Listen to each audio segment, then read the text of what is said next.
여러분 안녕하십니까? 뉴스9 윤정우입니다. 총선 이후 야권은 벌써 여권을 압박하고 있습니다.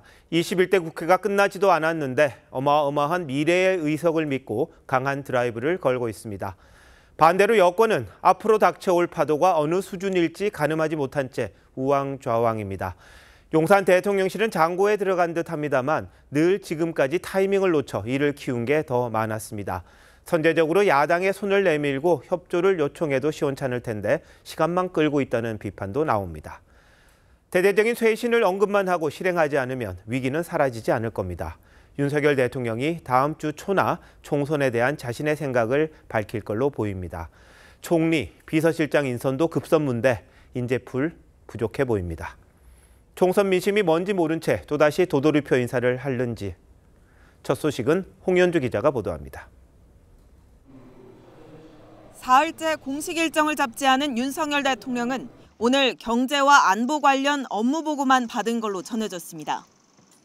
대통령실 관계자는 다음 주 초 윤 대통령이 총선 결과에 대한 입장을 국민들에게 직접 설명할 계획이라고 전했습니다. 소통을 강화하겠다는 메시지가 핵심일 걸로 보이는데 대국민 담화나 기자회견 등의 형식도 검토 중입니다.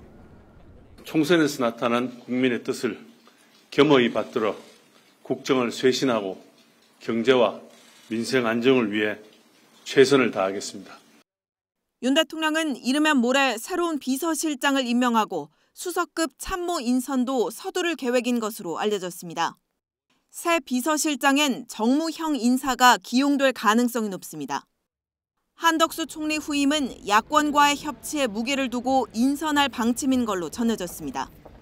대통령실의 한 관계자는 중량감 있는 정치인 출신으로 국회와 소통이 가능한 인사를 총리 후보자로 지명할 가능성이 있다고 했습니다.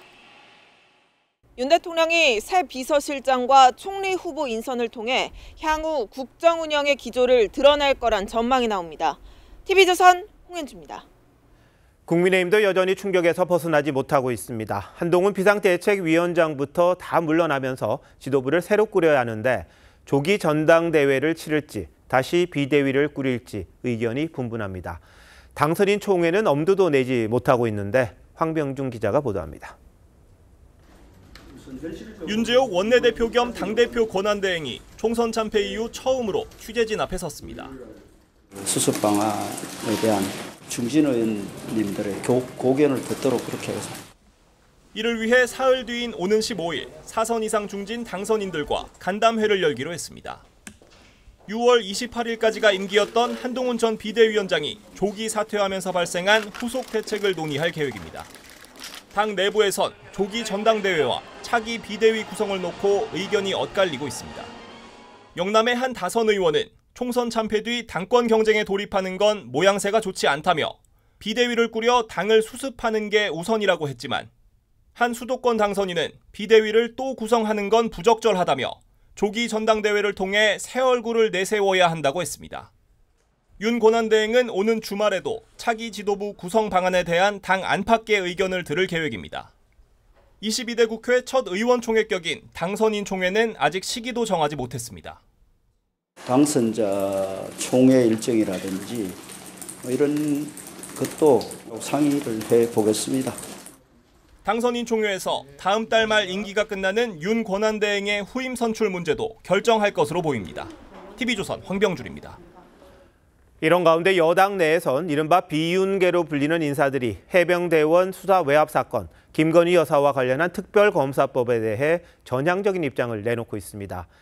대통령이 거부권을 행사해도 최종 결과가 어떻게 될지를 지켜봐야 할 수도 있습니다. 이태희 기자가 보도합니다. 4선에 성공한 국민의힘 안철수 의원은 총리 교체뿐만 아니라 내각 총사퇴가 필요하다고 했습니다. 내각도 그러면 일괄 사의 표명 총리만이 아니라 다 해야 된다고 보십니까? 네, 그렇습니다. 정말 능력 있고 유능한 깨끗한 사람으로 바꿔야 됩니다. 대통령실의 인적 쇄신과 관련해서도 비서실장과 함께 정책실장, 안보실장 등 3실장 전원이 물러나는 것이 국민의 뜻이라고 했습니다. 안 의원은 야권이 추진 중인 해병대원 수사 외압 사건 특검 법안에 대해서도 찬성표를 던지겠다고 했습니다.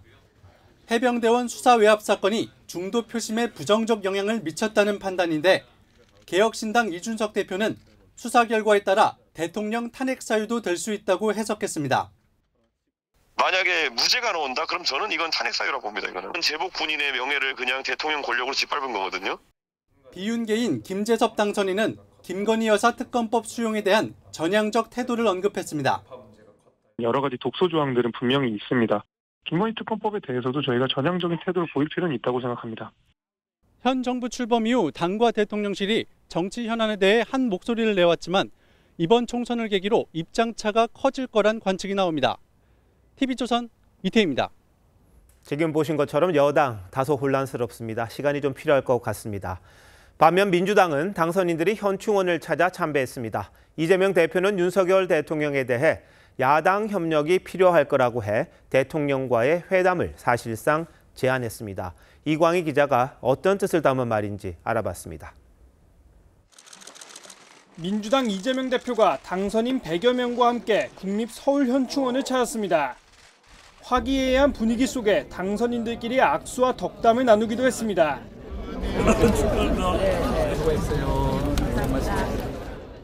이 대표는 방명록에 국민께서 일군 승리, 민생 정치로 보답하겠다고 적었습니다. 총선은 끝났지만 국난에 비유될 만큼 어려운 민생 현장은 아직 끝나지 않았습니다. 현충원 참배 뒤 이 대표는 지난 2년간 대화와 협치, 상생이 실종된 정치로 많은 국민께서 실망하셨다며 이미 몇 차례 제안했던 윤석열 대통령과의 영수회담을 다시 언급했습니다. 당연히 만나고 당연히 대화해야지요. 지금까지 못한 것이 아쉬울 뿐입니다. 윤 대통령도 야당의 협조와 협력이 필요할 것이라고 했습니다. 윤 대통령이 선거 뒤 국정 쇄신과 민생 안정을 약속한 데 대해서도 환영한다며 꼭 실천해달라고 당부했습니다. 윤석열 정부에 대한 강공을 자제하면서 거듭 낮은 자세를 강조하고 있는 건 선거 압승 이후 오만한 태도에 대한 역풍을 우려한 걸로 풀이됩니다.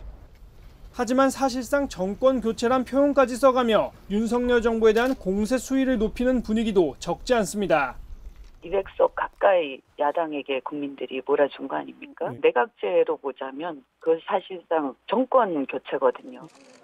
일부 의원들은 오는 8월까지가 임기인 이재명 대표가 당대표를 다시 맡아 당을 이끌어야 한다는 목소리도 공개적으로 내기 시작했습니다. TV조선 이광희입니다. 야권은 윤석열 대통령이 거부했던 9개 법안을 다시 추진하겠다는 뜻도 밝혔습니다. 해병대원 수사외압 특검법은 이번 국회 안에 반드시 처리하고 22대 국회 땐 김건희 여사 특검법을 우선 추진하겠다고 합니다. 최지원 기자입니다. 윤석열 대통령이 취임 이후 2년 동안 거부권을 행사한 건 총 5차례로 9개 법안이 대상이었습니다. 175석을 확보한 민주당은 이 법안 모두를 재발의하는 방안을 검토 중입니다. 저는 대부분 다 해야 된다고 보는데요. 1번은 이태원 특별법이라고 봐요. 이미 본회의에 부의돼 있는 해병대원 수사외압 특검법은 이번 21대 국회 내에서 처리하고 김건희 여사 특검법과 이태원 참사 특별법 등은 22대 국회가 열리면 우선 추진하는 방안이 유력합니다. 민주당은 12석을 확보한 조국혁신당과 연대해 대여 압박 수위를 올린다는 계획입니다. 조국혁신당도 우리 국민들께서 권한을 위임한 중요한 또 하나의 정치 세력이기 때문에 당연히 우리 존중하고 함께 가야 합니다. 이를 위해 조국혁신당이 1호 법안으로 내건 한동훈 특검법 처리에 협조하는 방안도 검토되고 있습니다. 그분들이 추진하는 것에 있어서 민주당이 무조건 안 한다 이거는 아니겠죠. 검찰의 수사와 기소권을 완전히 분리하는 이른바 검수완박 시즌2 법안 추진 가능성도 거론됩니다. 다만 거대 의석을 가진 야권도 여전히 대통령 거부권까진 막을 수는 없어 야권의 입법 독주와 대통령의 거부권 행사 공방이 22대 국회에서도 반복될 가능성이 있습니다. TV조선 최주원입니다. 민주당이 175석을 차지했지만 일부 지지자들은 이 정도에 만족하지 못하고 있습니다. 문재인 전 대통령과 조국혁신당 조국 대표를 향해 표를 갉아먹었다고 비판하는가 하면 논란이 많았던 김준혁, 양문석, 이 두 사람의 책임론도 거론하고 있다고 합니다. 신유만 기자가 취재했습니다. 더불어민주당 당원 게시판입니다. 200석 확보 실패에 아쉬움을 담은 글들이 잇따라 올라오고 있습니다. 200석 실패는 문재인 전 대통령 때문이라거나 문 전 대통령이 응원했던 민주당 후보들 다 낙선했다. 문 전 대통령을 탈당시켜야 한다는 글도 있습니다. 부산과 울산, 경남 40석 가운데 민주당이 5석밖에 얻지 못하자 이 지역에서 지원 유세를 다니며 야권 전체 승리를 강조했던 문 전 대통령에게 화살을 돌린 겁니다. 민주당과 또 조국혁신당, 또 새로운 미래 이런 야당 정당들이 좀 선거에서 많이 승리하기를 바라는. 일부 당원들은 조국 대표를 향해서도 정권 심판을 위해 민주당을 밀면 되지 왜 당을 만들었냐고 비판했습니다. 경북 구미에 출마했다 낙선한 민주당 김현권 전 의원은 조국 혁신당이 개헌저지선을 지켜야 한다는 보수층의 결집을 불러왔을 수 있다고 했습니다. 편법 대출과 막말 논란에 휩싸였던 양문석, 김준혁 당선인에 대한 비판도 나옵니다. 책임을 물어 제명해야 할 시간, 앞으로도 논란이 있을 것 같다는 등의 우려의 목소리가 있는 겁니다.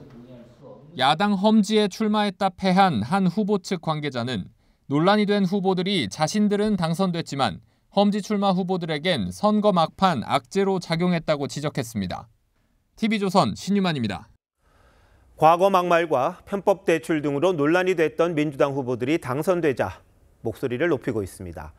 이대 성상납 발언 등으로 사과했던 김준혁 후보는 이제 와서 자신의 발언이 역사적으로 어긋난 게 아니라고 합니다. 딸 명의로 대출을 받아 고발까지 된 양문석 후보는 이 소식을 처음 보도한 언론사를 직접 겨냥하면서 언론사 징벌법을 추진하겠다고 합니다. 왜 이러는 건지 장세희 기자가 취재했습니다. 선거 전 이대생 성상납 등의 발언으로 논란이 되자 김준혁 당선인은 언어 표현에 신중하지 못했다며 부끄럽고 죄송하다고 사과했습니다. 하지만 오늘은 역사적으로 어긋난 발언은 아니라고 했습니다. 역사적으로 어긋난 발언이 아니었는데 왜곡해서 짜깁기 돼서 변태 성욕자 이런 정도로까지 만들었는데 전혀 사실이 그렇지 않고 언론의 악의적 보도로 피해를 봤다는 겁니다. 대학생 딸 명의로 사업자 대출을 받아 아파트를 매입한 양문석 당선인은 당선 이후 대출 문제에 대해 작은 실수였다고 했습니다. 하지만 금융감독원이 수사를 요청했고 아파트 가격 축소 신고에 대해선 선관위가 고발까지 한 상황입니다. 그런데도 양 당선인은 언론개혁과 검찰개혁 없이는 대한민국의 정상화가 있을 수 없다며 언론사 징벌 법안을 1호로 낼 것이라고 주장했습니다. 민주당은 두 당선인 모두 이미 국민의 평가를 받았다며 추가 조치는 없다는 입장입니다. 국민의힘이라든가 일부 보수 언론들이 학대 재생산에서 논란을 되게 만들었다는 측면도 있어요. 국민의 선택은 존중받아야 하지만 후보들의 도덕성 문제와 선거 결과는 별개의 문제로 봐야 한다는 지적이 나옵니다. TV조선 장세희입니다. 여당의 총선 참패 이후 윤석열 대통령의 변화를 요구하는 목소리가 적지 않습니다.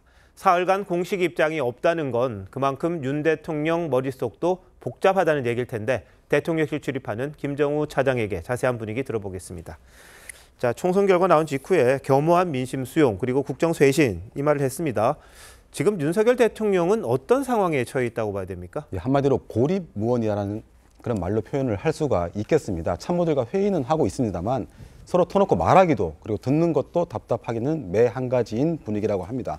그동안 윤 대통령은 고비마다 타협하지 않는 승부사의 기질을 보여왔는데 이런 기질에 대한 평가도 뚝심에서 고집으로 바뀌게 된 상황입니다. 그래서 윤 대통령이 이번 총선의 결과를 오롯이 체득하기까지는 시간이 좀 걸릴 수밖에 없을 걸로 보입니다. 다음 주 초에 총선 패배에 대한 입장을 직접 밝힌다 이렇게 알려져 있는데요. 어떤 메시지가 나올 걸로 예상이 됩니까? 네, 국민의 매서운 회초리가 가진 의미를 윤 대통령이 어떻게 이해를 했는지 그리고 앞으로 선거에 나타난 그런 민심을 반영해 나갈 방향에 대해서 설명을 할 걸로 보입니다. 다만 그동안 메시지의 내용보다는 이를 전하는 방식에서 항상 지적을 받아왔기 때문에 대국민 당화부터 기자회견까지 열어놓고 내부 검토 중인 걸로 보입니다. 네, 변화 메시지라는 게 이게 말뿐만이 아니라요. 인적 개편으로도 보여줘야 하잖아요. 그런데 지금 당장 비서실장을 누구로 하느냐 이것도 지금 힘든 것 같아요. 예, 일단 뭐 이르면 그 모레쯤 발표가 예상이 되는데 내부에서는 그 고심의 고심을 거듭하고 있는 걸로 전해졌습니다. 지금까지 2명의 그 비서실장 모두 정치권이 아닌 경제 관련 출신이었습니다. 그래서 현 이관섭 실장의 경우에는 나름 대통령에게 직원과 설득을 하는 일종의 레드팀 역할도 해왔다고는 합니다만 지금 전국 환경이 완전히 바뀐 만큼 정무형 실장으로 대체해야 하는 그런 기류인 걸로 전해졌습니다. 그런데 아직 검토 단계보다는 언론 하마평으로 언급되는 인사들, 예를 들어서 이동관 전 방통위원장의 경우에 그 보도에 언급됐다는 그 이유만으로 민주당이 대국민 선전포고라고 공식 논평까지 낸 걸 보면 실제 인선까지는 갈 길이 멀어 보입니다. 아직 정해진 사람은 없다는 거죠, 그러니까? 예, 아직 없다고 합니다. 예. 자, 앞으로 이제 줄줄이 특검 법안을 또 낸다잖아요. 그렇다면 정무형 실장이 필요하다 이런 지적이 나올 수밖에 없겠습니다. 예, 그리고 총리도 마찬가지인데요. 그 야당과의 소통이 가능한 인사를 우선적으로 고려 중이라고 합니다. 다만 인선에 시간이 좀 걸릴 텐데 인사청문 과정도 변수가 됩니다. 지금 후보자를 만약에 지명을 한다고 해도 한 달 반 남은 21대 국회에서 청문회 일정하고 인준까지 마치긴 쉽지 않아 보입니다. 네, 앞서도 전해드렸습니다만 이재명 민주당 대표가 대통령과의 회담을 사실상 제안한 것 같은데 어떻게 될 것 같아요? 이제는 이 대표를 안 만나고서는 정상적인 국정 운영이 쉽지 않은 상황이 됐습니다. 다만 문제는 그 만남 자체가 아니라 내용이란 그런 지적도 있습니다.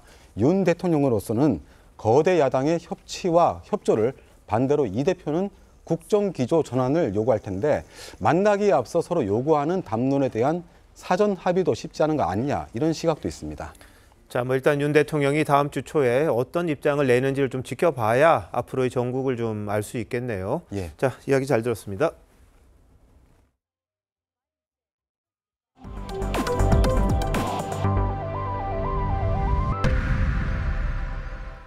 이번 총선에서 비례대표를 제외한 여야 지역구 의석수는 90대 161, 여당의 참패였습니다. 그런데 두 정당이 지역구에서 얻은 총 득표율은 국민의힘이 45%, 민주당이 50%였습니다. 5%포인트 차이의 의석수는 70석 가까이 벌어졌는데요. 그 이유가 뭔지 윤동빈 기자가 보도합니다. 이번 총선 254개 선거구의 총 투표수는 2,923만여 표. 이 가운데 더불어민주당 후보들이 각 지역구에서 얻은 표는 모두 1,400여만 표로 50.5%의 득표율을 보였습니다. 국민의힘 후보들은 약 1,300만 표로 45.1%를 얻었습니다. 양당이 얻은 표의 차이가 5.4%포인트였던 겁니다. 하지만 선거구마다 각 당 후보들을 한 명씩만 뽑는 현행 소선거구제에서 결과는 161대 90으로 1.8배 가까운 차이를 보였습니다. 승자 독식 구조로 다수의 표가 사표가 되기 때문입니다. 이를 막기 위해 정치권에선 여야를 막론하고 중대선거구제 도입이 필요하다는 목소리가 나왔습니다. 하지만 거대 양당의 정치적 이해관계 때문에 구체적인 논의로 이어지지 못하고 매번 흐지부지 되었습니다. 중대선거구제를 저는 오랫동안 제가 정치를 하기 전부터도 선호해 왔습니다. 특정 지역을 특정 정당이 독식하는 국회의원 선출 방식 바꿔야 합니다. 다만 중대선거구제가 위성 정당 난립 등 민의를 더 왜곡할 수 있다는 반론도 있습니다. TV조선 윤동빈입니다. 선거 때마다 수많은 여론조사들이 쏟아집니다. 이번 총선에서도 같은 지역을 비슷한 시기에 조사해도 결과가 들쑥날쑥한 여론조사가 많았습니다. 투표 결과와 얼마나 차이가 났는지 중앙선거여론조사심의위원회에 등록된 여론조사 600여 개와 실제 결과를 모두 비교해 봤습니다. 결과가 어땠을까요? 정민진 기자가 설명합니다. 656차례. 이번 총선 국면에서 발표된 여론조사 개수입니다. 이 여론의 변화를 감안해 지난 3월 이후 실시된 것 가운데 사실상 양자구도였던 지역구 조사를 골라 실제 결과와 비교해봤습니다. 먼저 민주당 후보에게 더 치우친 것으로 조사된 여론조사 가운데 그 정도가 가장 컸던 3개를 꼽아봤습니다. 먼저 1위는 여론조사 꽃에서 지난 2일부터 3일까지 실시한 부산 사흘 여론조사였습니다. 민주당과 국민의힘 후보의 격차가 보시는 것처럼 7.9%포인트였는데 실제 결과는 13.2%포인트 차이로 국민의힘 조경태 후보의 승리였습니다. 그다음 한국리서치에서 실시한 경기 분당갑과 여론조사 꽃의 부산 해운대갑 여론조사도 실제 투표 결과보다 민주당 후보에게 더 우호적으로 조사됐었습니다. 반대의 경우도 알아보겠습니다. 국민의힘 후보 쪽에 더 우호적으로 조사된 여론조사들도 살펴보면요. 그 정도가 가장 컸던 건 경기 오산에서 실시된 RN서치 조사입니다. 두 후보의 격차가 보시는 것처럼 2.6%포인트에 불과했지만요.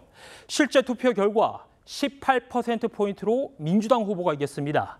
그다음 지역으로는 이 충남 천안갑과 당진에서 실시된 여론조사에서도요. 이 격차가 15%포인트 정도로 이 국민의힘 후보에게 더 우호적으로 조사됐습니다. 이번 총선에서 가장 많은 여론조사가 실시된 지역도 살펴봤는데요. 이 이재명, 원희룡 후보가 맞붙은 인천 계양을입니다. 이 35번이 진행됐는데 이 3월에 실시한 한국갤럽과 이 K스탯 리서치의 여론조사가 실제 투표 결과와 후보 간의 격차가 가장 적었습니다. TV조선 정민진입니다. 의료계와 정부 간 갈등은 총선 이후에도 눈에 보이는 진전을 이뤄내지 못하고 있습니다. 의사협회는 의대 증원 원점 재검토를 요구했고 사직 전공의 1,300여 명은 복지부 차관 고소를 예고했습니다. 이렇게 의료계는 정부를 압박하고는 있습니다만 정부가 요구한 단일 의견을 마련하지 못하고 있습니다. 정부는 사흘째 의대 증원 관련 언급 없이 의료계 동향을 살폈습니다. 신경희 기자입니다. 대한의사협회가 이번 총선 결과는 의대 증원을 중단하라는 국민의 심판이라고 밝혔습니다. 정부는 국민의 준엄한 심판을 받들어 의대 정원 증원과 필수 의료 정책 패키지 추진을 즉각 중단하고 원점 재검토에 나서기 바랍니다. 정부의 증원 정책은 총선용 포퓰리즘으로 이번 선거 결과가 진짜 여론이라는 겁니다.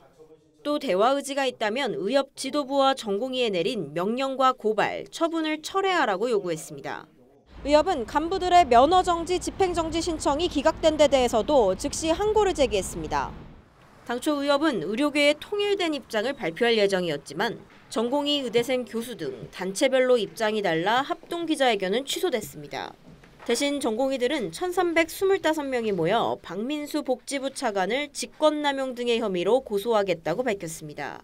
병원에서 근무하고 있는 근로자이고 노동자인데 저희들의 권리를 많이 침해한 부분이 있어서 교수들도 법적 대응을 준비하고 있습니다.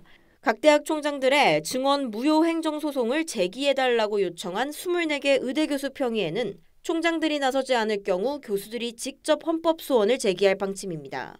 TV조선 신경입니다. 의료 공백이 50일을 넘기면서 환자 피해도 커지고 있습니다. 부산에서는 병원 15곳에서 거절당한 50대 환자가 울산으로 옮겨졌지만 끝내 숨지는 등 의료진 부족으로 환자가 사망했다는 울분이 잇따랐습니다. 배상용 기자입니다. 지난달 26일 부산 좌천동에서 50대 남성 A씨가 가슴 통증을 호소해 병원으로 이송됐습니다. 진단명은 급성 대동맥 박리. 당장 큰 병원에서 응급수술이 필요한 상황이었지만 인근 대형 병원 15곳에선 의사가 없다며 거절했습니다. 결국 50km 떨어진 울산의 병원에서 수술을 받았지만 A씨는 끝내 숨졌습니다. 진행이 많이 된 상태로 들어오시게 되면 어려운 경우가 많이 있거든요. 그래서 한 씨가 급했지만 수술까지 4시간 이상 지체된 겁니다. 왜 부산에서는 한 군데도 받아주는 곳이 없으냐. 그 상황에서는 받아줄 의사가 없어서. 복지부는 전공의 집단 사직 여파인지를 조사하고 있습니다. 기존에 있었던 응급실 뺑뺑이 차원이라고 일단 보고 세부 내용을 좀 들여다보고 파악 중이다. 부산에선 의료 파업으로 아내를 잃었다는 40대의 사연도 알려졌습니다. 지난 7일 자신의 아내가 3차 병원에서 거절당해 종합병원에 입원했지만 상태가 급격히 나빠졌고 결국 다른 3차 병원에서 간부전, 신장부전을 진단받고 숨졌다는 겁니다. 암 환자라든지 긴급 수술 요하는 사람들이 얼마나 불안하겠습니까? 정부와 의료계의 강대강 대치에 하루빨리 출구 전략이 마련돼야 한다는 목소리가 커지고 있습니다. TV조선 배성윤입니다.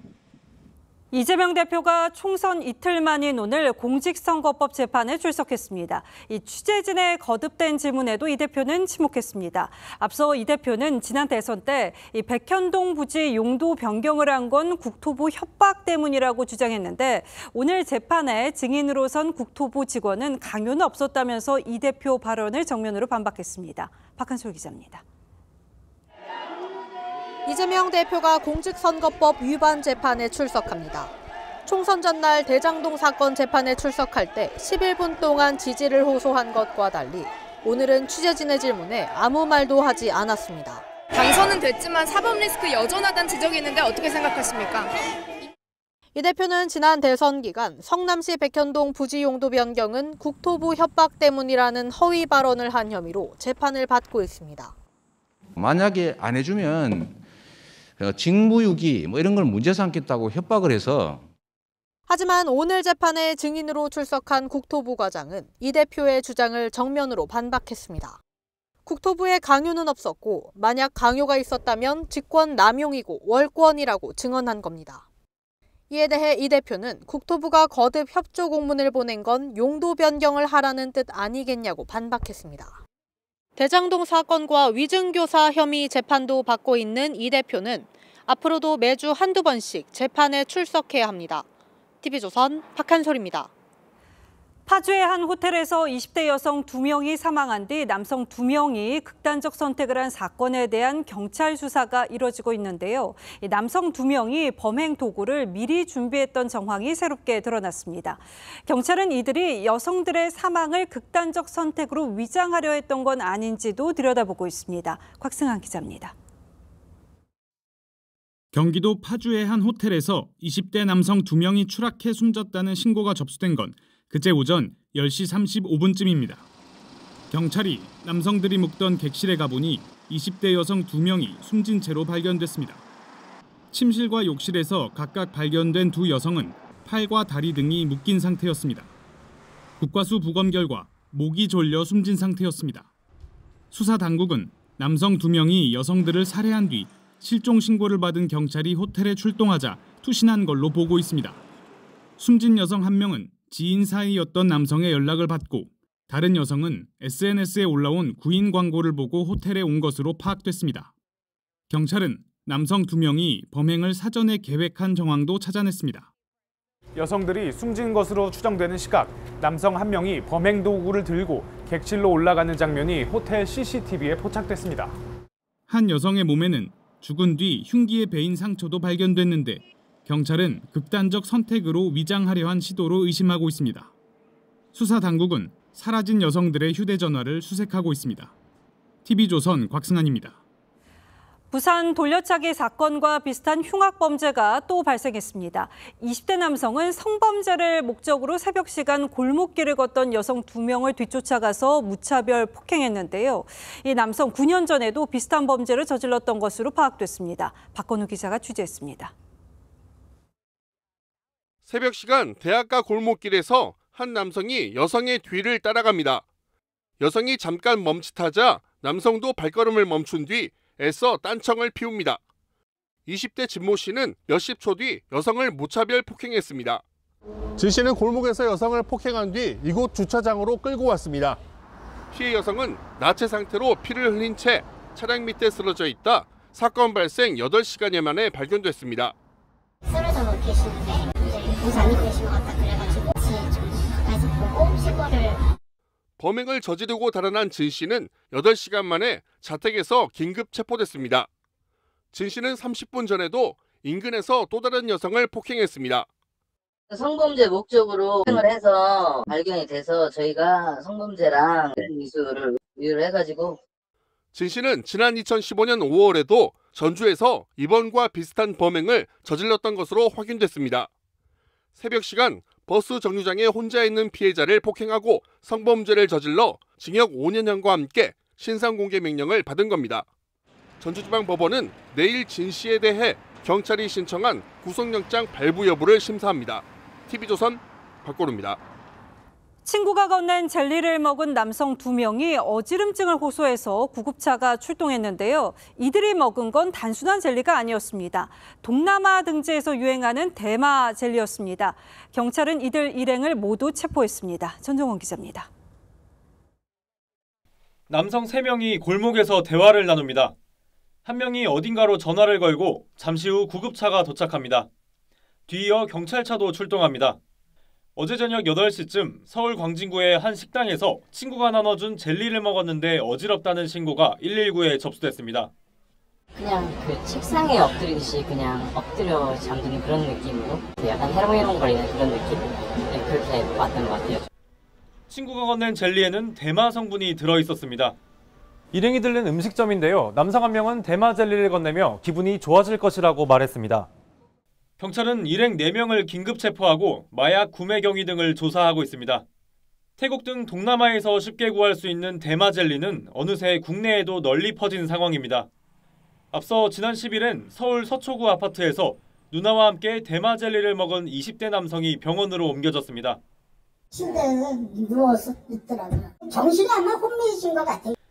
식약처는 지난달 대마 성분이 들어간 식품의 국내 반입을 차단했습니다. TV조선 전정원입니다. 베트남을 발칵 뒤집어 놓은 초대형 금융사기 주범에게 사형이 선고됐습니다. 범인은 부동산 재벌로 횡령한 금액은 베트남 GDP의 3% 정도인 16조 원대 규모입니다. 이정민 기자입니다. 베트남 부동산 기업 반틴팟 홀딩스의 쯔엉 밀란 회장이 법정에 섰습니다. 지난 2022년 10월 체포돼 천문학적인 횡령의 규모가 드러나면서 베트남 전체가 들썩였습니다. 호찌민 인민법원은 결국 최고형인 사형을 선고했습니다. A Vietnamese real estate tycoon was sentenced to death Thursday in the country's biggest ever financial fraud case. 란 회장은 지난 2012년부터 10년 동안 공범 85명과 함께 420 상업은행 SCB에서 우리 돈 16조 6천억 원 이상을 빼돌린 혐의를 받고 있습니다. 2022년 베트남 GDP의 3% 규모입니다. 대리인 수십 명 명의로 SCB은행 지분 91.5%를 소유한 뒤 자신이 만든 유령 회사 천여 개에 허위 대출 2,500건을 허가하는 수법이었습니다.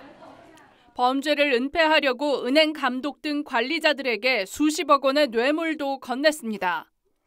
이번 금융사기로 인해 SCB가 입은 경제적 피해는 총 37조 원에 달하는 것으로 알려졌습니다.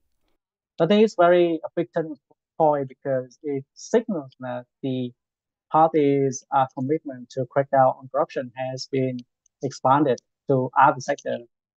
지금까지 베트남 정부가 추진한 부패 척결 운동으로 고위 관리와 기업 경영진 등 수백 명이 기소되거나 물러났습니다. TV조선 이정민입니다. 영화 탑건을 촬영한 장소로도 유명한 미국의 핵추진 항공모함 루즈벨트함이 제주 남방 공해상에서 한미일 해상훈련을 진행했습니다. 미국이 작전 중인 항모를 공개한 건 매우 이례적인데요. 북한의 도발은 물론 남중국해 장악을 노리는 중국에 대한 경고 메시지로도 풀이됩니다. 차정승 기자입니다. 미 해군의 슈퍼호넷 전투기가 출격 준비를 마치자 전투기를 쏘아주는 장치인 캐터펄트가 압박귀에 연결됩니다. 발레리노를 연상케 하는 갑판 승조원의 손짓에 꼬리날개 조종면이 상하 좌우로 움직이더니 굉음과 함께 전투기가 갑판을 박차고 오릅니다. 110m 남짓 활주로를 단 3초 만에 돌파한 슈퍼호넷은 항공모함 상공을 미끄러지듯 날아갑니다. 미 해군은 어제부터 이틀간 실시된 한미일 해상훈련에 참여한 루즈벨트함의 작전 현장을 공개했습니다. 영화 탑건 매버릭의 촬영 장소로도 알려진 루즈벨트함은 슈퍼호넷을 비롯해 적 레이더를 무력화하는 그라울러 전자전기 등 함재기 90여 대로 무장한 미 해군의 핵심 전략 자산입니다. 지난해 캠프 데이비드 합의 이후 한미일 3국이 합동 해상훈련 작전 중 취재진을 태운 건 이번이 처음입니다. 북한의 미사일 도발은 물론 남중국해에서 공세적 행동을 보이는 중국까지 염두에 둔 경고 메시지로 해석됩니다. It's an opportunity for us to improve our tactical proficiency, which is absolutely critical in a time of crisis. 우리 해군은 이지스 구축함인 서해 류성룡함을 파견했습니다. TV조선 차정승입니다. 쿠팡이 내일부터 멤버십 요금을 인상합니다. 월 5,000원가량이던 요금이 약 8,000원으로 올라서 1년이면 10만 원 가까이 내야 하는 건데요. 이 알리 등 중국의 초저가 공습도 영향을 미친 것으로 분석됩니다만 이 소비자들로서는 불만의 목소리가 나올 수밖에 없습니다. 주재용 기자의 보도입니다. 유료 회원 1,400만 명을 거느린 쿠팡이 총선 이틀 뒤 멤버십 요금 인상을 전격 발표했습니다. 기존 월 4,990원에서 월 7,890원으로 2,900원 올라 인상률이 무려 58%에 이릅니다. 쿠팡이 멤버십 요금을 올린 건 지난 2021년 12월 월 2,900원에서 월 4,990원으로 인상한 이후 2년 4개월 만입니다. 업계에서는 알리와 테무의 공습에 맞서 3조 원을 투자하기로 한 쿠팡이 실탄 마련에 나선 걸로 보고 있습니다. 쿠팡은 지난해 처음으로 6천억 원 영업이익 흑자를 냈는데 멤버십 요금 인상으로 4천억 원가량 추가 수익이 예상됩니다. 소비자들은 갑작스런 인상이 지나치다는 반응입니다. 쿠팡 이츠나 뭐 그런 것보다는 배송만 쓰는데 가능하면 요금을 올리지 않더라도 그냥 그런 것만 하면 좋겠다 생각이 드네요. 지난달 음식 배달 무료를 선언한 뒤 곧바로 요금을 올리는 게 황당하다는 반응도 나옵니다. 무료 배송해준다고 해서 광고를 하고 그래서 다들 더 오히려 이제 신청하신 분들이 계실 텐데 이렇게 알게 모르게 올려버리면 이게 좀 기만이 아닌가 싶습니다.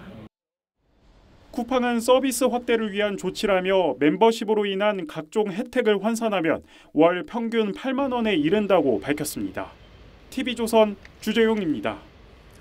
한국은행이 기준금리를 3.5%로 동결했습니다. 지난 2월 이후 10차례 연속 동결인데 금리 인하를 기다렸던 분들에겐 실망이 클 겁니다. 왜 계속 동결한 건지 윤태용 기자가 알려드립니다. 한국은행이 다시 기준금리를 3.5%로 동결한 가장 큰 이유는 역시 물가였습니다. 중동지역 지정학적 리스크의 전개 양상과 국제 유가의 움직임, 농산물 가격 추이 등과 관련한 전망의 불확실성이 커진 상황입니다.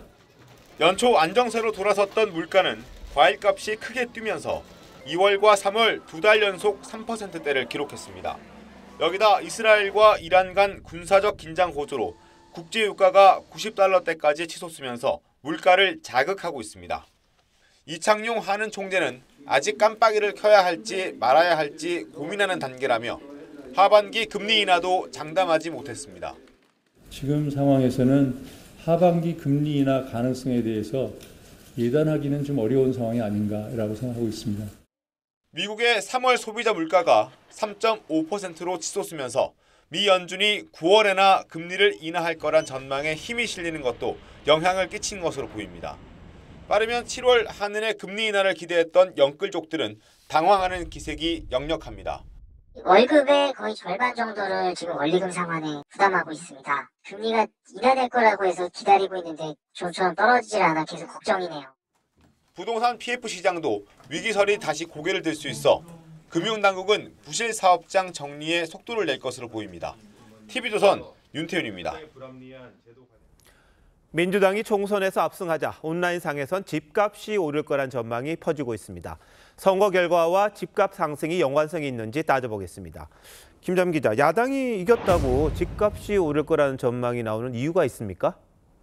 네, 선거 당일 야당의 압승 판세가 나오자 온라인 커뮤니티를 중심으로 집값 상승 전망이 쏟아져 나왔습니다. 이 주장의 배경을 종합해 보면 1기 신도시 재건축 등 정부가 공언했던 재개발 재건축이 어려워질 거고 이로 인한 주택 공급 부족 문제가 심화할 거란 내용입니다. 즉, 이 부동산 규제 완화의 보수적인 민주당의 승리로 집값이 상승할 거란 주장입니다. 실제로 그럼 선거 결과와 집값이 연관성이 있는 거네요. 네, 최근에 치러진 5차례 전국 단위 선거에서 선거일 전후 6개월간 아파트값 변동이 어땠는지를 살펴봤습니다.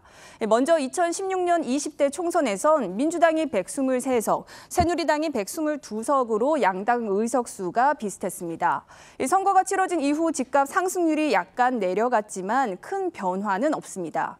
그 이후 치러진 19대 대선, 7회 지방선거, 21대 총선 모두 민주당이 승리했는데 선거 직후 집값 상승률이 가파르게 나타났습니다. 20대 대선에선 윤석열 대통령이 당선되고 6개월 뒤 집값이 하락했습니다. 자, 지금 5차례 전국 단위 선거만 보면 야당이 이기면 정말 민주당이 이기면 집값이 올라가는 그런 추세가 있긴 하네요. 네, 하지만 집값 변동 요인에는 금리와 수요, 경기 전망 등이 있고 당시 부동산 흐름이 상승 추세였는지, 고점을 찍고 하락 추세였는지 등도 따져봐야 합니다. 앞선 2번의 대선 이후 집값 상승률을 따져보면 문재인 대통령이 당선됐던 19대 대선 당시엔 이전 정부의 부동산 정책으로 집값이 상승세를 타던 시점이었습니다. 또 윤석열 대통령이 당선된 20대 대선 때는 코로나 시절의 저금리 기조가 끝나고 금리가 오르기 시작하면서 부동산 가격이 하락하던 시점이었습니다. 선거라는 것의 영향을 선거가 집값에 미치는 영향 이렇게 직접적으로 보기는 어렵다는 거죠. 2020년 총선 이후에 집값이 올랐는데 그거는 총선 때문이냐 코로나 때문이잖아요. 그럼 선거 결과와 상관없이 시장 흐름을 봐야 된다는 거잖아요. 근데 이번 총선 결과는 부동산 시장에 영향을 미치는 걸로 봐야 합니까? 네, 전문가들은 정부가 추진했던 각종 규제 완화 법안이 동력을 잃을 수는 있지만 정치 지형도가 여소야대 국면 그대로 가기 때문에 시장의 흐름은 크게 달라지지 않을 것으로 보고 있습니다.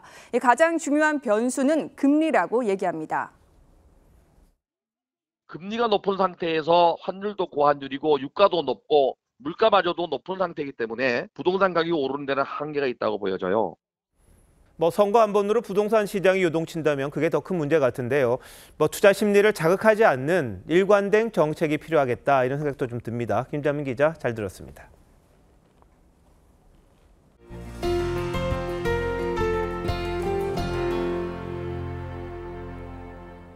울릉도 앞바다에서 어미 밍크고래와 새끼가 함께 헤엄치고 노는 모습이 포착됐습니다. 상당히 귀한 모습인데요. 밍크고래가 울릉도 인근 해상에서 발견된 것도 처음이라고 합니다. 김동현 기자입니다. 드넓게 펼쳐진 바다 위로 고래 2마리가 나란히 헤엄칩니다. 작은 고래는 큰 고래의 배 밑으로, 때로는 등 위로 장난을 치듯 왔다 갔다 합니다. 몸 길이 최대 8m, 몸무게는 10톤으로 추정되는 어미 밍크고래와 새끼의 모습입니다. 지난 2일 국립수산과학원이 해양 포유류 분포 조사를 하다 울릉도 인근 해상에서 촬영했습니다. 흔히 혼자 다니는 밍크고래는 어미와 새끼도 1년 정도만 함께 지내 세계적으로도 포착된 건 그 사례가 적습니다. 저희들이 이제 찾아본 바로는 북태평양에서는 이제 처음 밍크고래를 이런 장면을 찍은 것으로 저희는 보고 있고요. 두 고래의 몸에서는 따뜻한 바다에 사는 상어에 물린 자국이 발견됐습니다. 이를 통해 중서부 태평양에서 출선한 뒤 먹이를 찾아 대한해협을 통해 울릉도까지 북상한 것으로 추정되고 있는데 이번 발견으로 울릉도가 밍크고래의 회유 경로로 처음 확인됐습니다. 영양도 보충해야 되고 또 새끼도 그런 크리 같은 먹이를 먹게 또 가르쳐야 되니까 데리고 지금 북상을. 이번 조사에서는 또 울릉도 연안에서 참돌고래 400마리도 포착됐는데 우리나라 가장 동쪽 끝에서 발견된 사례로 기록됐습니다. 고래연구소는 해양 포유류 연구지역의 범위를 확대하기로 했습니다. TV조선 김동렬입니다. 봄을 맞아 배와 복숭아 등 과일나무에도 꽃이 피었습니다. 과일을 맺기 위해서는 이런 개화기에 수분을 해야 하는데 꽃가루를 옮겨줄 꿀벌들이 사라져서 과수농가가 초비상입니다. 김태준 기자입니다. 국내 최대 배 생산지인 전남 나주. 드넓은 배 과수원이 온통 흰색 물결입니다.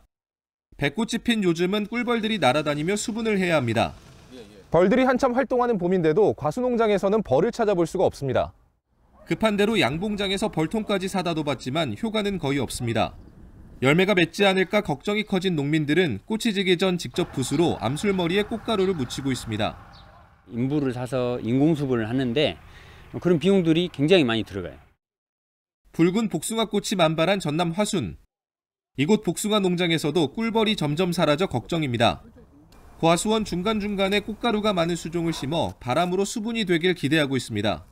저 같은 경우도 수정이 안 돼서 일반적으로 꽃가루가 많이 있는 품종으로 지금 갱신을 하고 있어요. 벌 등의 곤충은 작물 수분의 70%를 매개하는 것으로 알려졌습니다.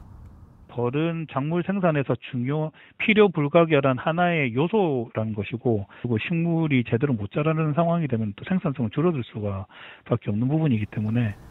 전문가들은 벌이 점점 사라지는 상황이 지속되면 식량 문제까지 발생할 수 있다고 우려하고 있습니다.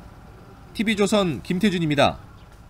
세계를 휩쓸고 있는 K-팝이 클래식을 만났습니다. K-팝의 화려한 멜로디가 오케스트라 악기로 표현되면서 이 원곡과는 또 다른 매력을 느낄 수 있었는데요. 장동욱 기자가 들려드립니다.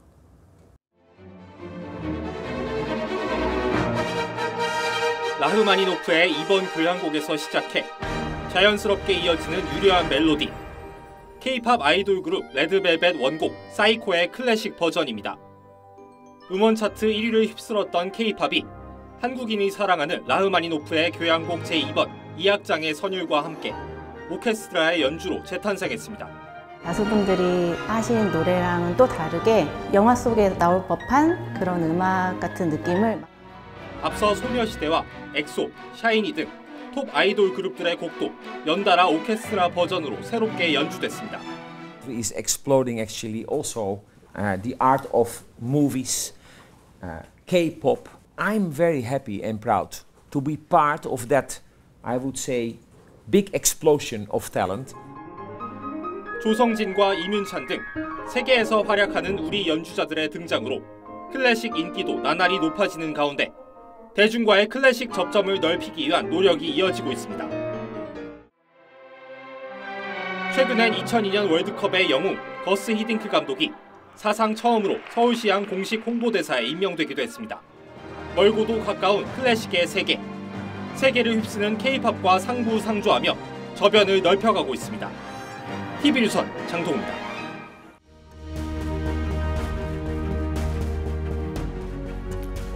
이탈리아계 미국 테너 마리오 란자는 할리우드 스타의 화려한 삶을 즐겼습니다.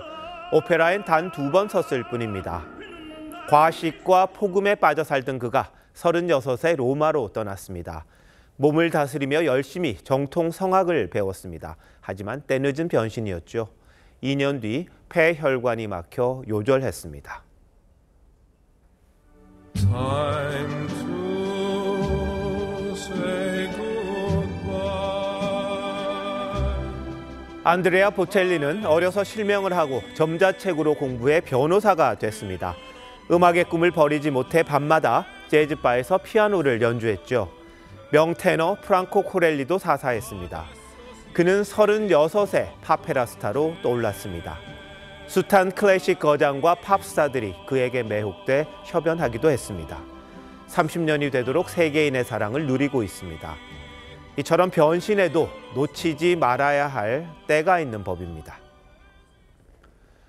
짤막하게 국정쇄신을 약속한 윤석열 대통령이 다음 주 입장을 정리해 밝힌다고 합니다. 우선 어떤 모양새로 발표할 건지 궁금합니다. 대통령의 변화를 가늠하는 자리가 될 테니 말입니다. 일방적인 담화나 국무회의 발언은 삼갔으면 합니다. 진솔한 사과와 생각을 밝히되 구구하게 설명하지 않았으면 합니다.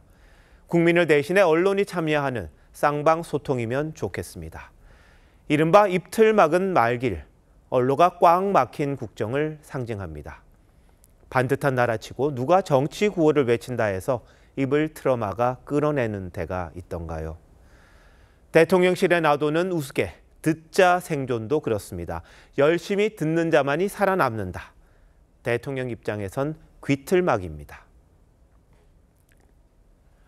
대통령은 총선에 지면 식물 대통령이 된다고 했죠. 다수당은커녕 최악의 소수 여당이 된 지금 대통령이 갈 길은 하나, 변신뿐입니다. 개각과 대통령실 개편 역시 변화 그 자체여야겠죠. 각별히 참모들은 쓴소리하는 사람들이었으면 합니다. 벌컥 화를 내도 입을 다물지 않는 그런 사람들 말입니다.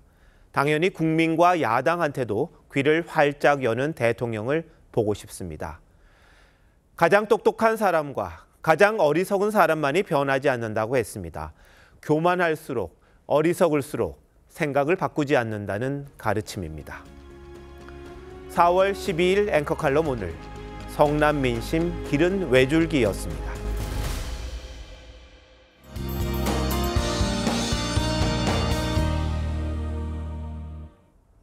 요즘 주변에서 날씨 참 좋다라는 말씀들 많이 하시더라고요. 살랑살랑 불어오는 봄바람과 햇살이 따스한데요. 주말 동안에는 오늘보다 기온이 더 올라서 초여름 수준의 더위가 예상됩니다. 내일 한낮에는 서울이 27도, 모레는 29도까지 오르겠고요. 낮 동안 높은 자외선 지수에도 대비하셔야겠습니다.